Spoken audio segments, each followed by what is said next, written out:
Chicago, 1927. The city didn't sleep anymore. It held its breath. Every alleyway smelled like rain, gun oil, and fear. Neon lights flickered like dying stars, and somewhere in the dark, a saxophone cried for a soul that wasn't coming back. People whispered one name the way they whispered prayers. They called him many things, butcher, king, devil, but no one said his name out loud unless they wanted trouble. Because when Al Capone walked into a room, the room belonged to him. Before Chicago feared him, Al Capone was just Alfonso Capone, a loud kid from Brooklyn with sharp eyes and a quicker temper. His parents were Italian immigrants, hard-working, proud, and tired. They wanted Al to become something respectable. A lawyer.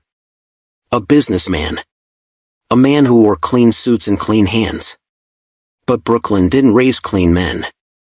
The streets taught Al early. Respect wasn't given. It was taken. He dropped out of school at 14 after punching a teacher who dared to insult him. That same week, he joined a gang called the 5 Points, boys who learned how to steal before they learned how to shave. That's where Al learned his first rule. If you hesitate, you lose.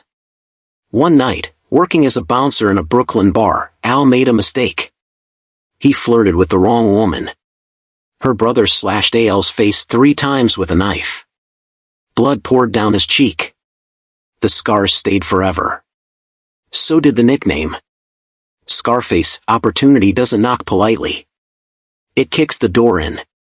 In 1919, Prohibition hit America. Alcohol became illegal overnight. Churches cheered. Politicians smiled. Criminals got rich. Chicago was wide open, and Johnny Torrio, a powerful mob boss, sent for Al. Al Capone arrived in Chicago with one suitcase, a thick Brooklyn accent, and ambition sharp enough to cut steel. Torrio taught him the business. Bootleg liquor. Bribes. Protection rackets. Politics. Capone wasn't just muscle, he was smart. He remembered names. Paid well. Treated his men like family. And when violence was needed, he handled it personally.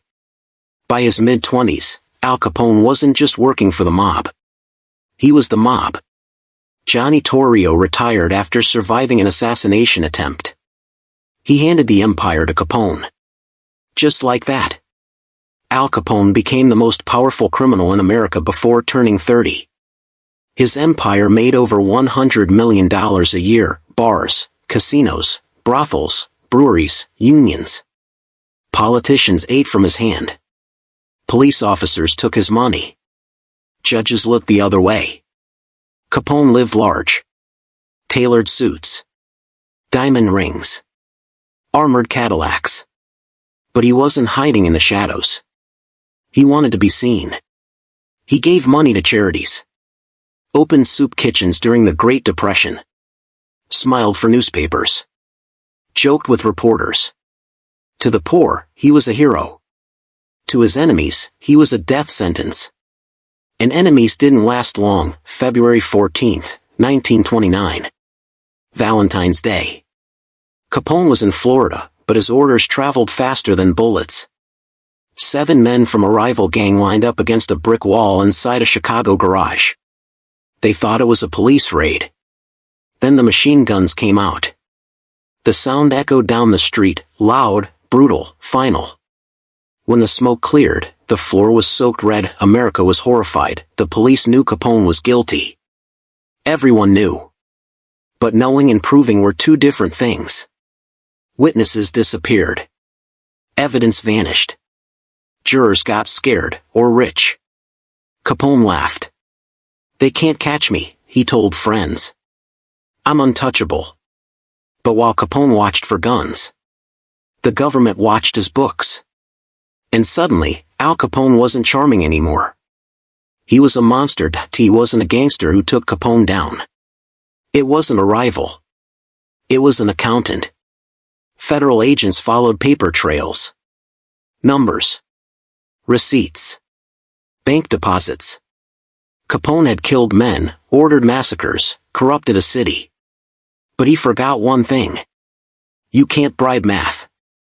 In 1931, Al Capone was arrested, not for murder, not for bootlegging. For tax evasion. The King of Chicago stood in a courtroom, his expensive suits suddenly meaningless. The jury found him guilty. The sentence? The room went silent. For the first time in his life, Al Capone had no escape. Prison stripped Capone of everything. No bodyguards. No bribes. No power.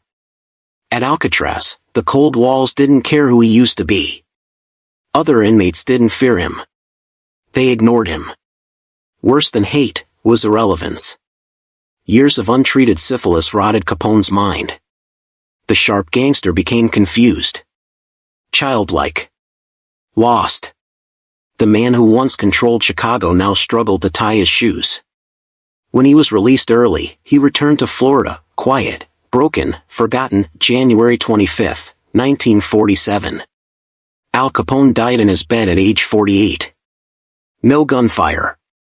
No headlines. No empire. Just a man staring at the ceiling, haunted by ghosts only he could see. Chicago moved on. New criminals rose. New legends were born. But Scarface? Scarface became a warning. Today, people still speak his name. Movies. Books. Myths. Because Al Capone wasn't just a gangster. He was proof of something darker. That America's greatest criminals don't rise in shadows. They rise when power, greed, and opportunity collide. And for a moment in history, Al Capone owned the night.